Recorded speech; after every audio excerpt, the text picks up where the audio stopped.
په ټیک ټاک کې زموږ په ویډیو باندې 50 ویوز راشي بیا به زګي باندې ودرېږي بیا په نور ویوز نه راځي دا څه وجه نه راځي کم ایرر دی او دا ایرر بیا موږ ایسته څنګه شو ټیک ټاک ولا موږ ته سپای لیکلي چې ستا ویډیو د فاریو فیډ لپاره الیجیبل نه ده خو موږ ته زګي نه دی معلوم چې په کم ځای کې لیکلي دي چې کله د فاریو فیډ لپاره الیجیبل نشي مطلب دا شو چې ستا ویډیو په فاریو فیډ کې نه چلیږي مطلب په فاریو کې نه چلیږي سو کې کتل شي کم کسان چې تاسو سره په فرند کې دي مطلب تاسو سره کوم ملګری ستا فالوورز دي هغه صرف کتل شي یا څوک ستا آی ډي سرچ کې ویزټ وکړي ستا اکاونټ ته مطلب پروفایل ویوز کم راشي او دغه ویډیو وکتل نو صرف دغه اکاونټ کې نو ظاهره خبره ده چې موږ زیات نه زیات 50 100 200 300 خلکو فالو کړي نو هغه کسان صرف زموږ ویډیو وګوري نور په فاریو کې ستا ویډیو نه چلیږي څنګه موږ کولای شو خپل ویډیو په فاریو کې وچلو مطلب د فاریو فیډ لپاره موږ الیجیبل کو ځکه دا موږ ټیک ټاک لیکلي او نن سبا ډېر خلکو دا مسله ده خو په نه پوهیږي چې څنګه موږ دا مسله کتلې شو به موږ استل څنګه شو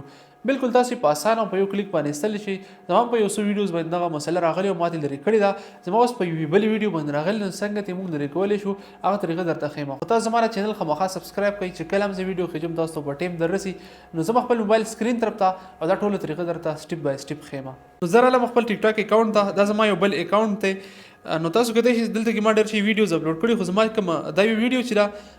دا د فاریو فیډ د پر الیجیبل نه زه به دا اوپن کم څنګه زه دا ویډیو اوپن کم ګور ماته خو زل کې نه ښکاري چې د فاریو فیډ د پر الیجیبل دا کنه تاسو هم دغه شین خپل ویډیو چې کولای شي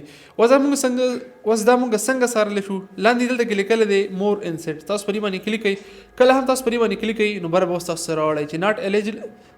نو بر به تاسو سره راوړی چې ناٹ الیجیبل فار د فاریو فیډ مطلب د فاریو فیډ د پر دا الیجیبل نه ده د فاریو فیډ د پر الیجیبل نه ده فاریو کې نه چلیږي نو یوز به کم در برازي تاسو سوچ کړئ فاریو ته وسنګ زی وایرل کیږي وسنګ ویډیو ماته سپایلی کلی چې سره ویډیو چې کومه ده د فاریو فیډ د بار الیجیبل نه ده زما 600 فالوورز دي نن مې خلکو صرف کتلی دا هم چې کوم کسان زه فالو کړی ما نور باقي چې کوم ده د فاریو کې نه چلیږي وس دا موږ څنګه فاریو کې چلول مطلب د فاریو فیډ د پر موږ څنګه الیجیبل کول شو بالکل په یو کلیک باندې تاسو کولای شي ویډیو فرو ګورئ اسنه چې به درنه بګس گیم مشي څنګه در راځم هم هغه شانتي کوي دلته کې چې کوم لیکل دی ناٹ الیجیبل فار د فاریو فیډ تاسو به سو کې په دې باندې کلیک واخلئ کله تاسو په دې باندې کلیک واخلئ دلته کې لک سرچینګ تاسو په نت باندې ډیپند کوي څومره تاسو نت تیز یا عمر بزر کار کیږي زموږ نت چې کوم دی نن لګ سلو دی نو لګ ورو کیږي اوس دلته کې لیکل دی ویډیو ناٹ الیجیبل مطلب سا ویډیو چې کوم ده دا الیجیبل نه ده چې څومره ډیټیل زیات تاسو دلته کتم شي چې ولې الیجیبل نه ده سوچ دا نو هم تاسو کتل شي